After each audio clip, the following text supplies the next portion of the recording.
Jeevan Reddy uncle, జై శ్రీరామ్. బాగున్నారా? ఏదో నాకు అహంకారం అని మీ తమ్ముడు ఏదో ప్యాంప్లెట్లు వంచి చేపించి ఏదో వంచిపించిండట. మళ్ళా మొన్న ఇట్లనే బీజేపీలో సస్పెండ్ అయిన వాళ్ళు పట్టుకుని నా దిష్టిబొమ్మ తలగబెట్టించిన వాళ్ళకి పోలీస్ కేసులు కాకుండా చూస్తా అని చెప్పిండట.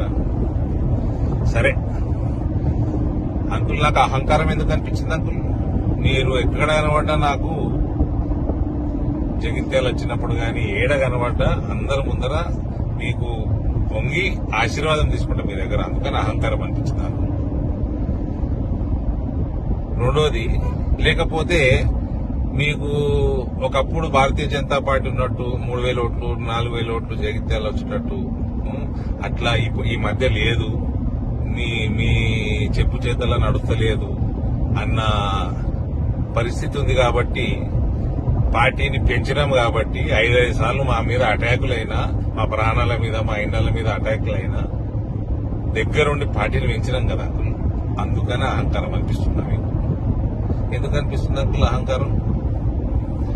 మూడోది, ఇవ్వండి ఏంది, నేను అద్దాలు పెట్టుకుంటే నా కళ్ళు చల్లగా ఉంటే ఎండలు బయట ఎండ ఉంటుంది, చల్లగా ఉంటుంది అని పెట్టుకుంటా. మీ తమ్ముడికి ఏమి వచ్చింది అంకుల్ నేను అద్దాలు పెట్టుకుంటే? చెప్పండి.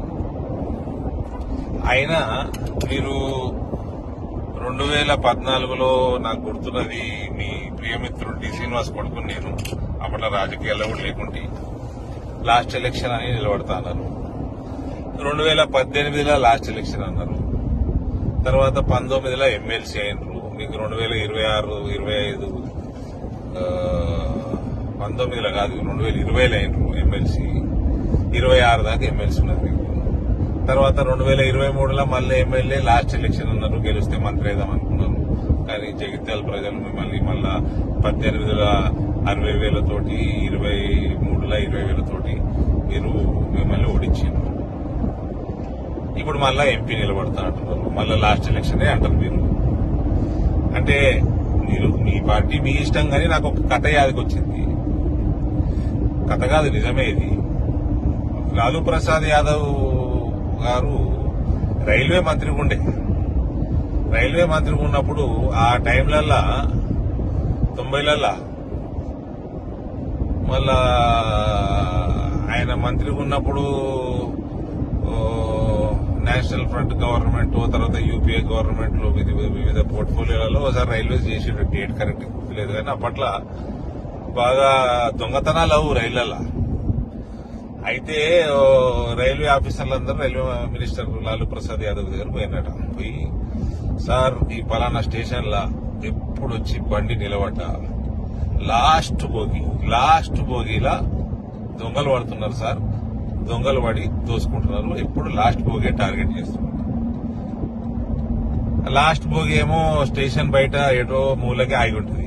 స్టేషన్ లో ట్రైన్ వచ్చినప్పుడు వీళ్ళు స్టేషన్ లో ఉన్న స్టేషన్ మాస్టర్ పోలీసు వాళ్ళని తీసుకుని ఉరికే వరకు ఆ దొంగలు వారిపోతున్నాడు. అంటే లాలూ ప్రసాద్ అన్నమాట, ఇంత పంచాయతీ ఎందుకే, గమ్మున లాస్ట్ బోగి తీసేది అయిపోతుంది కదా అన్నమాట. గట్ల ఉంది పరిస్థితి.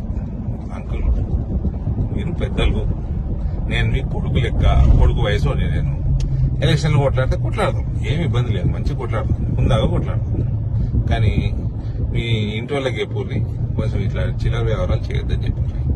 నాకు బాజాబ్తా భారతీయ జనతా పార్టీని కాంగ్రెస్ పార్టీ తోటి ఈక్వల్ గా ఓట్లు తెచ్చినాం కదా ఎలక్షన్లలో, అసెంబ్లీలో.